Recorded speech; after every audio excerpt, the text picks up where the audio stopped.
DD Tamil நேயர்களுக்கு அன்பு வணக்கம். ஸ்டார்ட் அப் ஹேண்ட்ஷேக் நிகழ்ச்சியில் மீண்டும் உங்களை எல்லாம் சந்திப்பதிலே மற்றற்ற மகிழ்ச்சி. நாம் இந்த ஸ்டார்ட் அப் ஹேண்ட்ஷேக் நிகழ்ச்சியில் பல விஷயங்களை, பல மனிதர்களை சந்தித்திருக்கிறோம். குறிப்பாக பல இளைஞர்களை நம்ம சந்திச்சிருக்கோம். ஐஐடி போன்ற ரிசர்ச் பார்க்கில் போயிட்டு அவங்க எப்படி ஒரு மென்டர்ஷிப் வாங்கி, அதுக்கப்புறம் சீட் ஃபண்டிங் வாங்கி, அதுக்கப்புறம் அங்கேயே ஆராய்ச்சி செஞ்சு பல ப்ரோட்டோடைப் ப்ராடக்ட்ஸை கொண்டு வந்தாங்க, அல்லது அவங்க சர்வீஸ் இண்டஸ்ட்ரியில் எப்படி இன்றைக்கி பரிமளிச்சிட்ருக்காங்கன்ற பல விஷயத்தை இந்த நிகழ்ச்சியில் தொடர்ந்து பார்ப்போம். ஒவ்வொரு ஸ்டோரியும் பார்க்கும்போது நீங்கள் ரொம்ப பிரமிப்பாக இருந்தது, எங்களுக்கு இப்படிலாம் இருக்கான்ற மாதிரி சில விஷயங்களை எங்களுக்கு மெயில் மூலமாகவும் எஸ்எம்எஸ் மூலமாக அனுப்பிச்சிங்க. ரொம்ப மகிழ்ச்சி. எல்லா மட்டத்திலும் இருக்கின்ற சாமானிய மக்களும் கூட ஒரு தொழில் தேடுபவர்களாக இல்லாமல் தொழில் கொடுப்பவர்களாக, மற்றவர்களுக்கு வேலை கொடுப்பவர்களாக மாறக்கூடிய ஒரு சூழலை எப்படி நாம் தமிழ்நாட்டில் உருவாக்கலாம், அது குறித்து நாம் சிந்தித்த பொழுது தான் அதை உருவாக்குகின்ற, அதை செயல்படுத்தி கொண்டிருக்கின்ற தமிழ்நாடு அறிவியல் தொழில்நுட்ப மன்றத்தினுடைய மெம்பர் செக்ரட்டரி அவரை தான், டாக்டர் வின்சென்ட் அவர்களை தான் நம்ம இன்றைக்கி பார்க்க போகிறோம். அவர்கிட்ட பல விஷயம் நம்ம தெரிஞ்சுக்க போகிறோம். இந்த நிகழ்ச்சியை பாருங்கள், உங்களுக்கும் அதில் கலந்து கொள்ளக்கூடிய ஒரு ஆர்வம் ஏற்படும். நீங்களும் முதலாளியாக மாறலாம் என்ற உங்களுடைய அந்த சார்பாகவும் பார்வையாளர்கள் சார்பாகவும் அவரை நான் சந்திக்க போகிறோம். வணக்கம் சார். வணக்கம். உங்களை சந்தித்ததில் ரொம்ப மகிழ்ச்சி. இப்போ இருக்கிற இளைஞர்கள் நிறைய ஐடியாஸ் வச்சுருக்காங்க சார். ஆனால் அந்த எப்படி செயல்படுத்துறதுன்னு தெரியறதுக்கு அவங்களுக்கு தெரியல. அவங்கள வழி நடத்துறதுக்கும் பல விஷயங்கள், பல அமைப்புகள் இருந்தாலும் அது எங்கே இருக்குன்னு அவங்களுக்கு தெரியல. குறிப்பாக பார்த்திங்கன்னா விளிம்பு நிலை மக்கள், பொருளாதாரத்தில் பின்தங்கியவர்கள், அவங்களுக்கான அந்த வழிகாட்டுதல். ஆனால் அதன் அடிப்படையில் தான் இப்போ நீங்கள் மத்திய மாநில அரசுகளும் பல என்ஜிஓஸ் இணைந்து இந்த ஒரு பயிற்சி பட்டறை நடத்துவதாக கேள்விப்பட்டேன். இப்போ அந்த பயிற்சி பட்டறையினுடைய நோக்கம் என்ன சார்? சமூக ரீதியாகவோ பொருளாதார ரீதியாகவோ பின்தங்கியவர்களுக்கு உதவுகிற ஒரு பெரிய திட்டம். அதிலும் குறிப்பாக மத்திய அறிவியல் தொழில்நுட்ப துறையும் தமிழ்நாடு அறிவியல் தொழில்நுட்ப மன்றமும் இணைந்து இந்த மார்ஜினலைஸ்டு செக்டார் என்று சொல்லப்படுகிற அந்த சூழலில் உள்ளவர்களை எப்படி தொழில் முனைவாளர்களாக உருவாக்க வேண்டும் என்ற ஒரு உன்னதமான திட்டம்.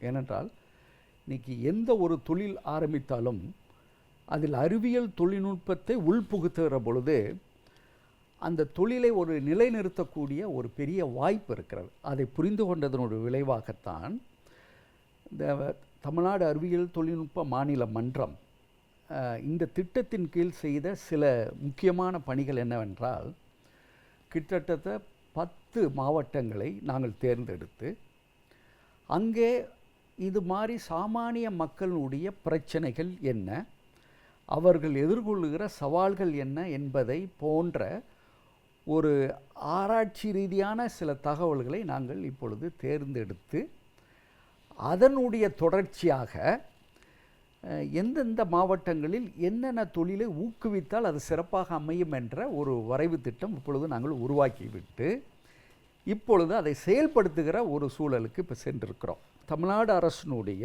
தாட்கோ என்று சொல்லப்படுகிற தாட்கோ என்ற நிறுவனம் சாமானிய மக்களுக்கு, அது குறிப்பாக பட்டியல இனத்து மக்களுக்கு பல விஷயங்கள் செய்து கொண்டிருக்கிறார்கள்.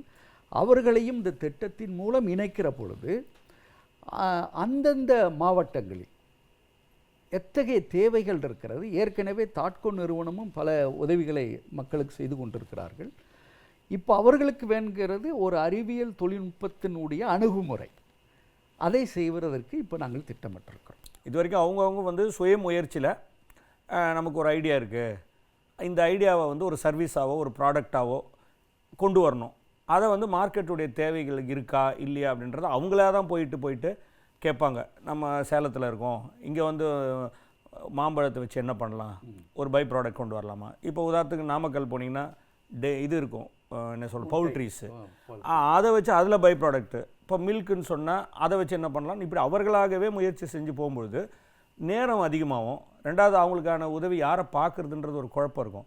ஆனால் இப்போ உங்கள் அமைப்புகள், இந்த அறிவியல் தொழில்நுட்ப மன்றமும் மத்திய அரசனுடைய science and technology ministry, NGOs, இவங்களை நீங்கள் அந்த செல்ஃபை இணைக்கும் பொழுது இந்த இண்டிவிஜுவலுக்கு இந்த ப்ராப்ளம் இருக்காது. இந்த வேலைகளை நீங்கள் எடுத்துடுறீங்க. ரெண்டாவது அந்த லோன் கொடுக்குற தாட்கோவும் கூட ஒரு நம்பிக்கையாக, ஒரு கான்ஃபிடென்ஸ் இருக்கும். ஓகே, இவங்க அதில் சப்போர்ட் இருக்காங்க, அப்போ இந்த தொழில்நுட்பமும் கிடச்சிடுது, உங்களுக்கு லோனும் கிடைக்குது, எந்த இடத்துல என்ன தொழில் பண்ணுன்ற ஒரு அறிவையும் நீங்கள் விட்டுருங்க. அப்படி நான் புரிஞ்சுக்கிறேன். சரிதானே சார்? ஓகே, சரியான இது. ஓகே, அதுக்கு எல்லாரும் புரிந்து கொள்ளுகிற வகையில் ஒரு 2 உதாரணம் நான் சொல்லுகிறேன். ஒன்று வந்து சுருள் பாசி என்று சொல்வார்கள், ஸ்பைருலினா. இந்த ஸ்பைருலினா என்பது வந்து ஒரு புரதச்சத்து அதிகமான ஒரு தாவரம். இன்னும் 70 விழுக்காடு புரதச்சத்து அதிகமாக உள்ள தாவரம். ஆனால் இன்று வரை நம்முடைய நாட்டில் அதை சரியாக பயன்படுத்துவதும் இல்லை. அதை பயன்படுத்தி அதை ஒரு மக்களுக்கு அதை தரக்கூடிய ஒரு சூழலும் இல்லை. ஆனால் அதே நேரம் மேலை நாடுகளில் இந்த ஸ்பைருலினா என்பது ஒரு உன்னதமான உணவாக அவர்கள் அதை கருதி, ஜப்பான் போன்ற நாடுகளில் அது இல்லாத உணவே இல்லை என்ற சூழல் வருவதனுடைய காரணமாகத்தான் இன்றைக்கி அங்கே உள்ள ஒரு சுகாதாரமான சூழல், அவர்களுடைய அந்த ஹியூமன் பீயினுடைய வெல்த் இதெல்லாம் பார்த்தீர்கள் என்றால் அவர் உடல்கள் ஆரோக்கியமாக இருக்கிறார்கள். அதனுடைய இது போன்ற நிகழ்வுகளெல்லாம் வைத்து பார்க்கும் பொழுது நம்முடைய நாடு பல விஷயங்களில் நிறைய ரிசோர்ஸை உள்ளடக்கி இருக்கிறது. ஆனால் அதை மக்களுக்கு கொடுக்க வேண்டிய முயற்சியை தான் இந்த அறிவியல் தொழில்நுட்பம் இப்பொழுது செய்யப்போகிறது. அதில் உதாரணம், திருச்சியில் ஜமால் முகமது கல்லூரியில் பாட்டன் டிபார்ட்மெண்ட், தாவரவியல் துறை, இந்த ஸ்பைருலினா கல்டிவேஷனில் வந்து அவங்களுடைய எக்ஸ்பர்ட் பயங்கரம். ஏன்னா ஸ்பைருலினா எடிபிள் ஸ்பைருலினா என்று ஒன்று இருக்கிறது. பல வகையாக இருந்தாலும் கூட அந்த எடிபிள். ஆனால் அதை வந்து கல்ச்சர் பண்ணுகிறதில் நிறைய சவால்கள் இருக்கு. அப்போ அந்த சவால்களை எப்படி நம்ம எதிர்கொள்ளலாம் என்றால் அறிவியல் தொழில்நுட்பம் மூலம்தான்.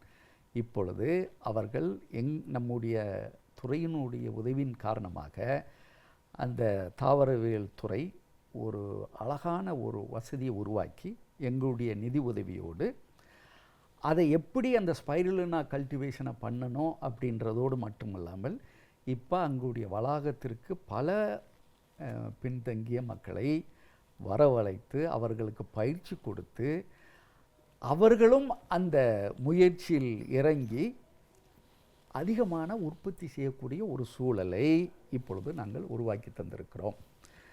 அதனுடைய விளைவாக இந்த பொருள்களை வெறும் ஸ்பைருலினா மட்டுமல்லாமல் அதிலிருந்து மதிப்பு கூட்டி, ஏனென்றால் ஒரு கீரை என்பது ஒரு 20 ரூபா 30 ரூபா இப்படி தான் இருக்கும். ஆனால் அது மதிப்பு கூட்டுகிற பொழுது மக்களுக்கு தர வேண்டிய அந்த புரதச்சத்து நிறைந்த பொருட்களும் கிடைத்து விடுகிறது. அதை தாண்டி அவர்கள் ஒரு தொழில் முனைவோர்களாக நம்ம உருவாக்கி அவர்களை அந்த பொருளாதார ரீதியாகவும் அதே நேரத்தில் அவர்களுடைய ஒரு சமூகத்தில் ஒரு தனி அந்தஸ்தை பெறுகிற ஒரு சூழலும் உருவாகிற பொழுது அதனுடைய பயன் நம்ம நாட்டுக்கு தான் வரப்போகிறது. இது ஒன்று. அதோடு இன்னொரு பெரிய உதாரணம் என்னவென்னா, சாத்தூர் பகுதியில் நாங்கள் ஒரு இன்ஜினியரிங் கல்லூரியை தேர்ந்தெடுத்து அங்கு அந்த பகுதியில் அதிகமான பால் உற்பத்தி இருக்கிறது. கிட்டத்தட்ட ஒரு லிட்டர் 35 ரூபாய். ஆனால் அங்கே சில வசதிகளை நாங்கள் ஏற்படுத்தி கொடுத்து முதலில் மாணவர்களுக்கு அந்த பயிற்சியை கொடுக்குறோம். எப்படி என்றால், அந்த பாலிலிருந்து வருகின்ற பொருள்களிலிருந்து பல பொருட்களை உருவாக்கக்கூடிய ஒரு திட்டம். அது வந்து ஐஸ்கிரீமாக இருக்கலாம், இல்லை பன்னீராக இருக்கலாம், இல்லை வெண்ணெயாக இருக்கலாம். இது போன்ற ஒரு சாமானிய மக்கள் அந்த 1 லிட்டரிலிருந்து ஒரு கிட்டத்தட்ட 135 ரூபாய் அளவிற்கு மதிப்பு ஊட்டப்பட்ட ஒரு பொருட்களை உற்பத்தி செய்கிற ஒரு சூழலை இப்பொழுது உருவாகியிருக்கிறோம். அதற்கு நானே போய் அந்த திறப்பு விழாவிற்கு சென்றிருந்தேன். அப்போது அங்கிருந்த அந்த பெண்கள் அதிகமாக வந்திருந்தார்கள். ஏன்னால் அந்த பகுதியில் பால் உற்பத்தியே பொதுவாகவே அதிகமாக செய்வர்கள் பெண்கள் தான், அந்த சுய உதவி அந்த குழுக்களில் இருப்பவர்கள். அப்போது அவர்களுக்கு வந்து இந்த ஒரு தொழில்நுட்பத்தை அவர்களுக்கு வழங்குகிற பொழுது அதோட தொழில்நுட்பத்தை வழங்கக்கூடிய வசதிகள், அந்த வசதிகளை செய்து கொடுக்குற பொழுது இன்னொன்று நான் அங்கே சொல்லிட்டு வந்த விஷயம் என்னவென்றால், இவர்களுக்கு இந்த கல்வி நிறுவனம் எப்பொழுதுமே திறந்திருக்கப்பட வேண்டும். அதன் மூலம் அவர்கள் இதில் ஒரு சிறந்த நிபுணத்துவம் பெறுகிற பொழுது இது ஒரு பெரிய ஒரு தொழிலாக மாறக்கூடிய ஒரு சூழல் வருகிற பொழுது அந்த சமூக பொருளாதார முன்னேற்றம் மேன்மைப்படும். இது 2 விஷயங்கள் எங்களுக்கு மிகவும் மகிழ்ச்சியும் தருகிறது. இதில் பல பேரை இணைத்திருக்கிறோம், அதில் தாட்கோவும் இருக்கிறது. ஸோ இந்த 2 வயதில் நீங்கள் புரிந்து கொள்ளலாம். ஆனால் இப்போ இந்த தொழில்நுட்பம், உங்களுடைய மத்திய அரசினுடைய தொழில்நுட்பம் துறையும் உங்களுடைய அறிவியல் மற்றும் தொழில்நுட்பத்துறையும் சேரும்பொழுது அவங்களுக்கான அந்த எக்ஸ்பர்டிசம் கிடைக்குது. ரெண்டாவது மென்டார்ஷிப் கிடைக்குது. ஒரு ப்ரொஃபஸரோ அதில் கை தேர்ந்தவர்கள் நல்ல அறிஞர்களை நீங்கள் பயன்படுத்தி, இது இல்லாமல் லோனும் கொடுக்குறீங்க. என்னென்னா ஒரு சிங்கிள் பாயிண்ட் விண்டோவில் வந்து அவங்களுக்கு எல்லாம் கிடைக்குது. இப்போ இந்த தொழில் இது வேறு என்ன மாதிரி ஐடியா வச்சுருக்கீங்க சார்? என்னென்ன தொழிலுக்கு இதை கொண்டு வர போகிறீங்க? இந்த திட்டம் ஒரு நல்ல ஒரு சூழலை எப்படி உருவாக்கியிருக்குன்னா, நம்முடைய மாநிலத்தில் இருக்கிற அறிஞர்களை, தொழில்நுட்ப வல்லுநர்களை பயன்படுத்தக்கூடிய ஒரு வாய்ப்பையும் இந்த திட்டம் உருவாக்கி தந்திருக்கிறது. ஏனென்றால் நம்முடைய தமிழகம் நிறைய கல்வி நிறுவனங்களை உள்ளடக்கி இருக்கிறது. அதுபோன்று நிறைய ஆராய்ச்சியாளர்களுக்கும் நம்ம உதவி செய்து கொண்டிருக்கிறோம். அவர்களுடைய அந்த திறமைகளையும் இந்த திட்டத்தில் பயன்படுத்துவது அது ஒரு மாதிரி திட்டமாகவே இதை மாறக்கூடிய வாய்ப்பு, சமூக மாற்றத்தை உருவாக்கும் திட்டம் நிச்சயமாக வரும். அந்த அடிப்படையில் தான் இந்த ஒரு இது. இரண்டாவது, இந்த திட்டத்தின் மூலம் பல விரிவாக்கம் செய்யக்கூடிய ஒரு வாய்ப்பு இருக்கிறது. பொதுவாக நீங்கள் முன்னாடி குறிப்பிட்டது போல் இது ஒரு பயிற்சியை தொடர்ந்து அதை எப்படி செயல்படுத்துகிற திட்டம், செயல்படுத்த திட்டத்தை அதை எப்படி நிலைநிறுத்துகிற ஒரு சூழல், இதுக்கெல்லாம் முத்தாய்ப்பாக இந்த அறிவியல் தொழில்நுட்ப திட்டத்தை வழங்கக்கூடிய அந்த வாய்ப்பு, இதை கிட்டத்தட்ட நாங்கள் 10 மாவட்டங்களில் செயல்படுத்தி வெற்றி பெறுகிற பொழுது இது விரிவுபடுத்தக்கூடிய திட்டம் இருக்கிறது. இப்பொழுது 10 மாவட்டம், அடுத்து ஒரு 10, கிட்டத்தட்ட ஒரு 3-4 வருடங்களில் இதை உருவாக்குகிற ஒரு விஷயம். இந்த முயற்சியில் ஈடுபடுகிற பொழுது எங்களுக்கு இன்னொரு மகிழ்ச்சியான விஷயம் என்னவென்று கேட்டால், இன்றைக்கி மீன் பல்கலைக்கழகங்கள் இருக்கிறது, அதே மாதிரி வெட்டினரி யூனிவர்சிட்டி இருக்கிறது, அக்ரிகல்ச்சர் யூனிவர்சிட்டி இருக்கிறது.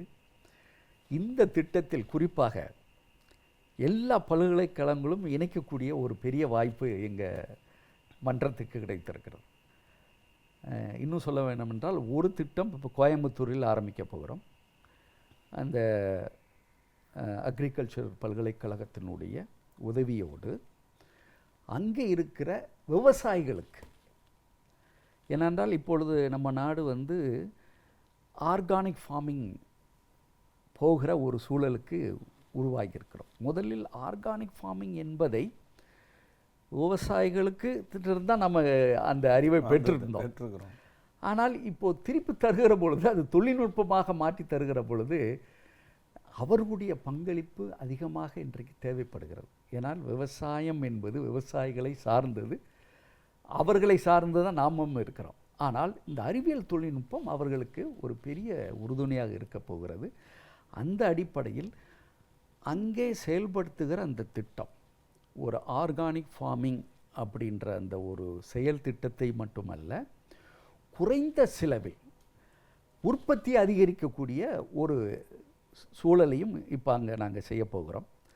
அடுத்து தேனியில் கேவிகே, அந்த அக்ரிகல்ச்சர் யூனிவர்சிட்டியினுடைய தொடர்புடைய அவர்களை வைத்துக்கொண்டு காய்கறிகள், ஏன்னா அந்த பகுதிகளில் நம்ம தேனி மாவட்டங்களில் அதிகமான காய்கறி, அதுவும் ஒரு வித்தியாசமாக மக்கள் நலனுக்கு பயன்படக்கூடிய பல காய்கறிகள் விளைவிக்கப்படுகிறது.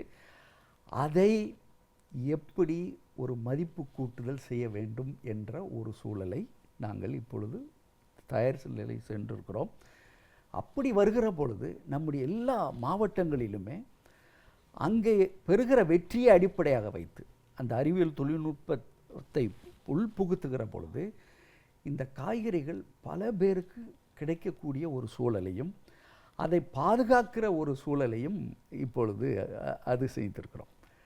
அடுத்து மண்டபத்தில் என்ன செய்ய போகிறோம் என்றால், அங்கே வண்ண மீன்கள் வளர்க்குற ஒரு ராமேஸ்வரம் அந்த வண்ண மீன்கள் வளர்க்குற ஒரு இதில் மத்திய அரசினுடைய ஒரு நிறுவனம் அங்கே இருக்கிறது.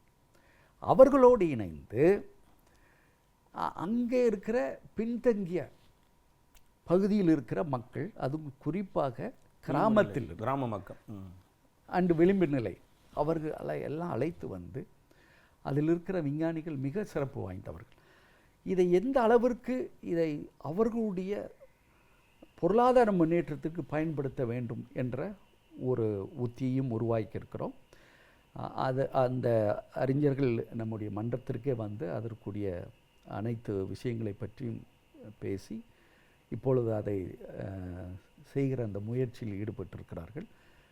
இன்னொன்று, மதுரையில் மன்னர் திருமலை நாயக்கர் கல்லூரி இருக்கிறது. அவர்கள் இந்த மில்லட், இன்றைக்கி நம்மளுடைய நாடு வந்து மில்லட் மிஷன் என்று இந்த வருடம் ஃபுல்லாக நம்ம கொண்டாடி கொண்டிருக்கிறோம். பிரதமர் கூட அதை சொல்லியிருக்கிறார். அந்த மில்லட்டு விஷயங்களை நாம் எந்த அளவிற்கு எடுத்துக்கொண்டு மக்களுக்கு செல்ல வேண்டும் என்ற அடிப்படையில் அந்த கல்லூரி மில்லட்டை வைத்து கிட்டத்தட்ட ஒரு 15 பொருட்களை உற்பத்தி செய்கிறார்கள். அந்த பகுதியில் அங்கே முதலில் அந்த கல்லூரியில் உள்ள கேன்டீன், அதே மாதிரி அங்கே நிகழ்கிற அனைத்து நிகழ்வுகளுக்கும் மில்லட்டை சார்ந்த பதார்த்தங்கள் கொடுக்கப்படுகிறது. இதை தாண்டி அந்த மாணவர்கள் மற்ற கல்லூரிகளுக்கும் அதை கொடுக்கக்கூடிய ஒரு நல்ல சூழல்.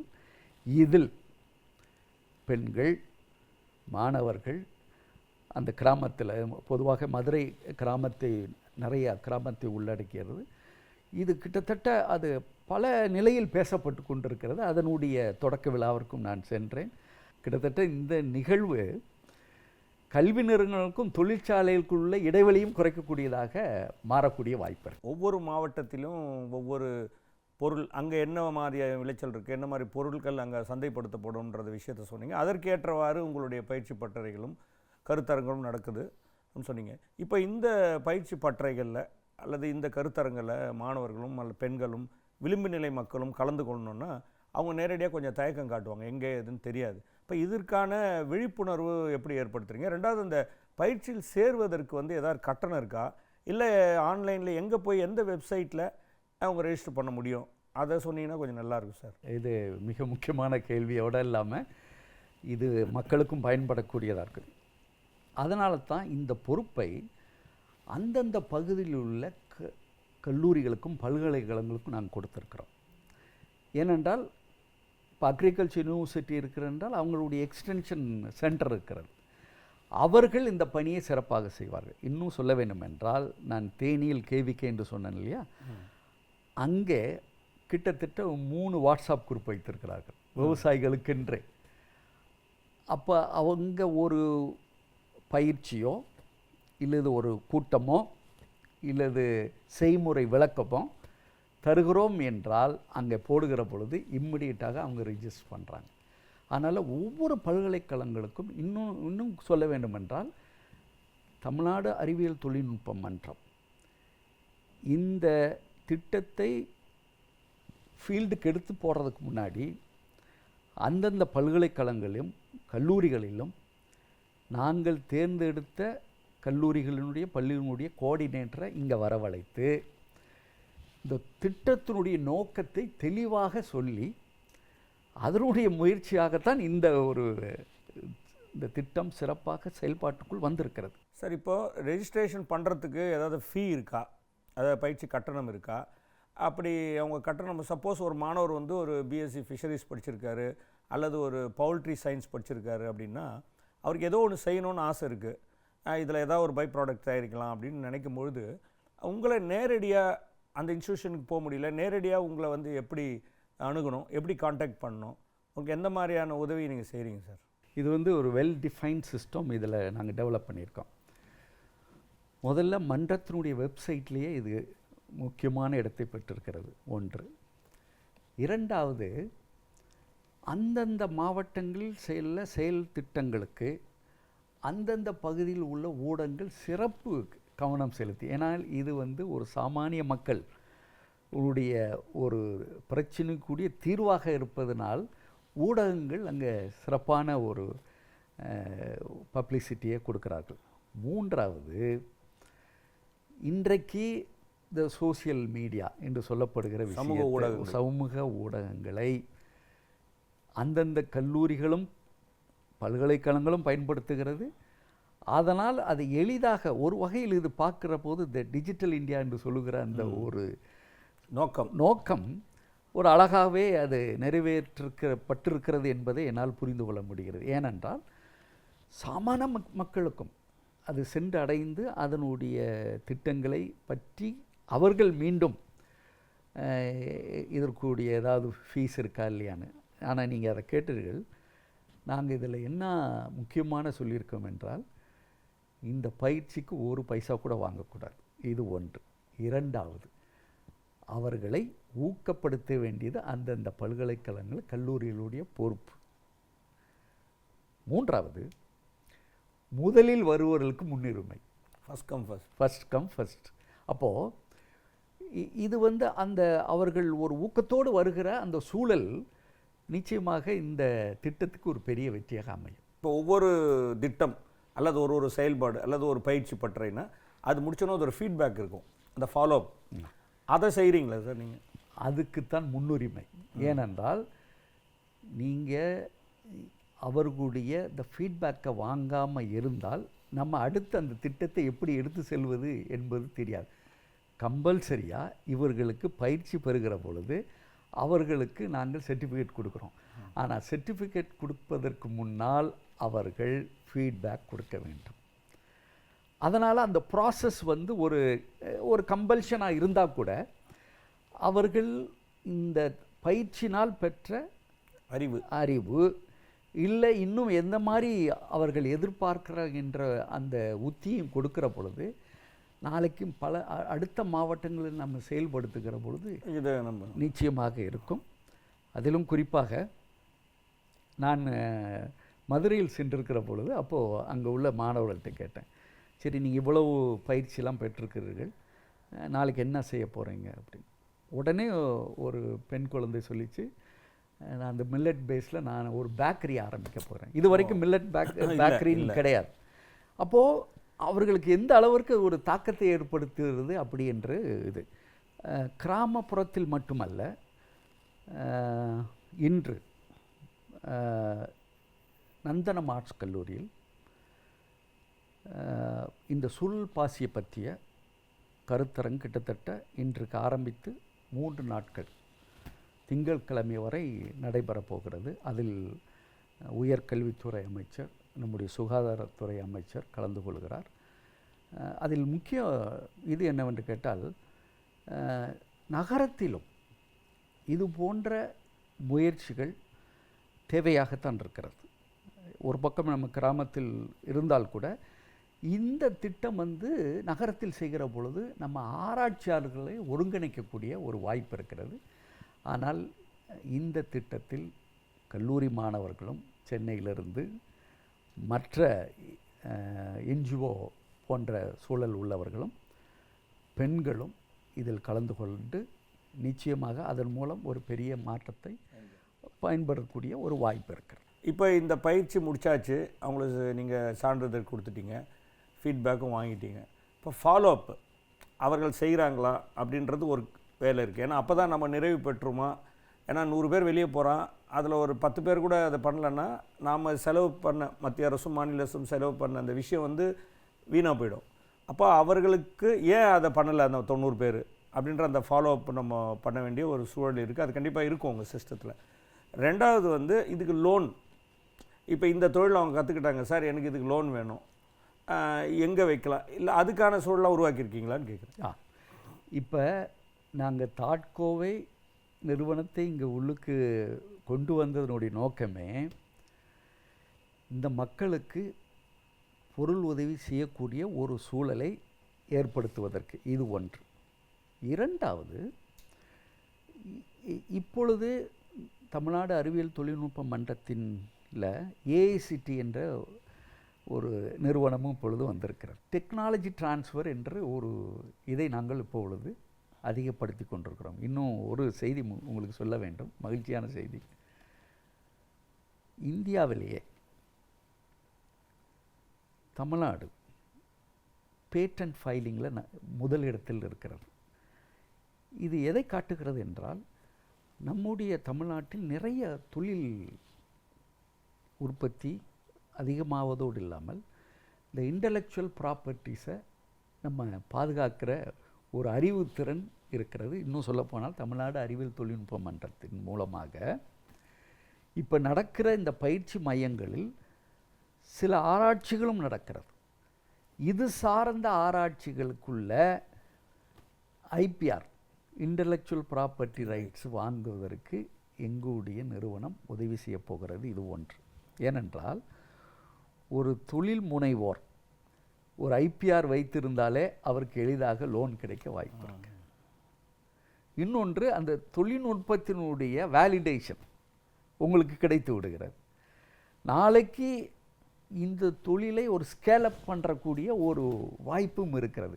ஆனால் இதில் பல்முனை நிபுணத்துவங்களை உள்ளடக்கி இந்த மாதிரி ஒரு தொழிலை மேன்மைப்படுத்தக்கூடிய முறையில் அதிகமாக சாமானிய மக்களுடைய சமூக பொருளாதாரத்தை முன்னேற்ற வேண்டும் என்ற நோக்கம் இந்த ஒரு அணுகுமுறையினால் நிச்சயமாக வெற்றி பெறும். கண்டிப்பாக ரொம்ப ரொம்ப மகிழ்ச்சி சார். அதாவது அவர்களுக்கான அந்த சூழலையும் உருவாக்கி தரீங்க. ரெண்டாவது, எந்த மாவட்டத்தில் எந்த பொருள் அதிகமாக சந்தைப்படுத்தப்படும் அப்படின்றத அறிந்தால் அந்த தொழிலில் பயிற்சி கொடுக்குறீங்க. ஆமாம். அவங்களுக்கு ஒன்று கண்டுபிடிக்கிறாங்க, புதியதாக ஒரு பை ப்ராடக்ட் வருதுன்னு சொன்னால் அதுக்கான பேட்டன் ரைட்ஸ், ஏன்னா அங்கீகாரம். இப்போ அந்த அங்கீகாரம் கிடைச்சாதான் லோன் கொடுக்குறவங்களுக்கு ஒரு நம்பிக்கை வரும். தனி மனிதனாக போகும்பொழுது பல சிக்கல்களும் நேர விரையும் ஆகுது. இத்தனை முயற்சிகளையும் எடுத்திருக்கின்றது மக்களுக்கு தெரியல. இந்த நிகழ்ச்சி மூலம் கண்டிப்பாக அவங்க தெரிஞ்சிருப்பாங்க. இப்போ இன்றைக்கு தொடங்கிய இந்த பயிற்சி பட்டறையில் தொடர்ந்து இன்னும் 2 நாட்கள் இருக்குது. மக்கள் கலந்துட்டு பயன்பெறுவாங்க நம்புகிறேன் சார். தொடர்ந்து மீண்டும் ஒரு நிகழ்ச்சியில் சந்திப்போம். நன்றி, வணக்கம். நன்றி, நன்றி. இந்த பயிற்சி மூலம் பெற்ற அந்த அனுபவத்தையும் அந்த ஆற்றலையும் அறிவும் பயன்படுத்தி நீங்கள் ஒரு தொழிலாளியாக இல்லாமல் முதலாளியாக மாறுவீங்கன்ற நம்பிக்கை இருக்குது. அடுத்து உங்கள் மாவட்டத்தில் வரும்போது இதை பயன்படுத்திக்கணும் அப்படின்னு கேட்டு இந்த நிகழ்ச்சியில் விடைபெறுகிறேன். மீண்டும் அடுத்த ஸ்டார்ட் அப் ஹேண்ட்ஷேக் நிகழ்ச்சியில் சந்திப்போம். நன்றி, வணக்கம்.